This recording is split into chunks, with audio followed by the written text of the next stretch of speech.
Hi, this is DJ Robiton, aka Ultamix. And today I want to talk about four things. Just four things. Four things, right? These four. Today I want to talk about four things that affects your mixing. Funny enough, they are not the things you hear on a normal because I don't want to talk about your gadgets. I don't want to talk about your instruments. But then I'm not saying it doesn't matter. It matters for real because you need good equipment to make your works easier. But you can even have the best equipment and you cannot still mix if you are not aware of these things. So today, let's talk about those things that can affect your mixing negatively. So number one is when you are too excited about this song. It sounds funny, right? Now let me tell you, when you are too excited about a song, or let's say you like the vocals too much, or there is particular vibe in the song, let's say a melody or an instrument that you like so much, you enjoy. Now, most times you tend to pay more attention to that particular instrument that is giving you the vibe, thereby paying less attention to the other ones, because that instrument cannot just go alone. So when you pay much attention and you're so excited, you tend not to, give it a proper scrutiny, attention to say, okay, let me balance this kick and balance this vocal with this one and balance it proper. And if you mix and conclude in that excitement mode, you might not get it too well. Number two is what I call time pressure. Meaning when you're rushing, you don't have a lot of time to either deliver the job, or maybe the client is rushing your something like that. Now, time pressure forces you to make hasty decision, thereby paying less attention to the mix improper, and perhaps coming back to the mix and revisit it, listening to it, or play back in other sound system to see what might be missing. Time pressure is another factor that affects you very well because you are rushing and you want to meet up with the time. So next time you calculate your time.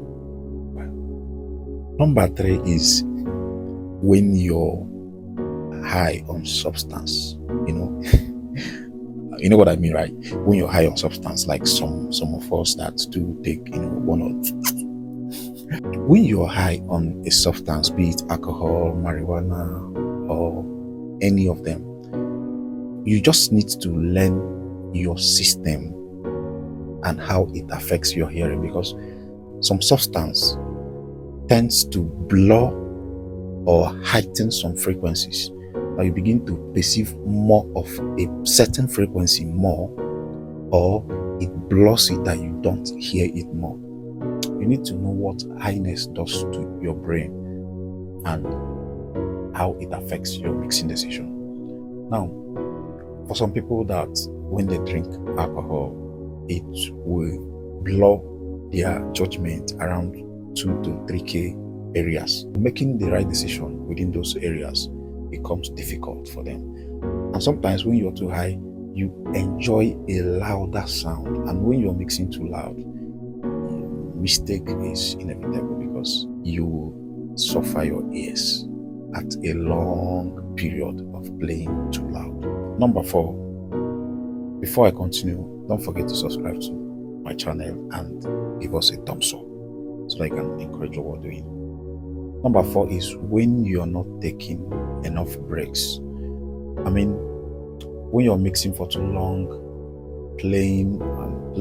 probably playing loud for a very long time, and you're not giving yourself space, you tend to have what we call ear fatigue. You get your brain so tired to make judgments and your hearing very tired.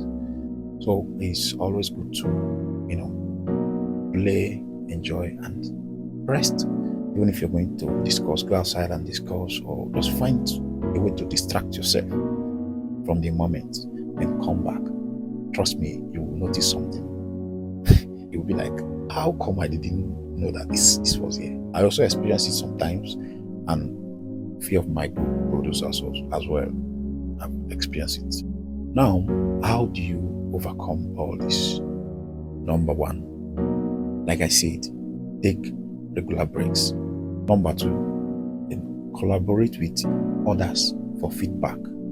Sometimes it's good to trust your ability and skill, but then it's better when you know that there are set of people that are good, have good hearing. You can ask them, what do you think about this? What do you think about this? By doing that, you can notice some tiny details that probably they didn't pay attention to. So collaborating with others can also help you. Number three is using what we call a reference track. A reference track means that you have a track you can go and just mirror, look at what it sounds like.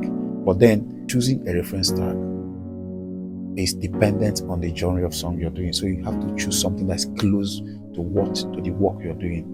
So you can play it and see what the professionals have done and get a clue where you're missing it.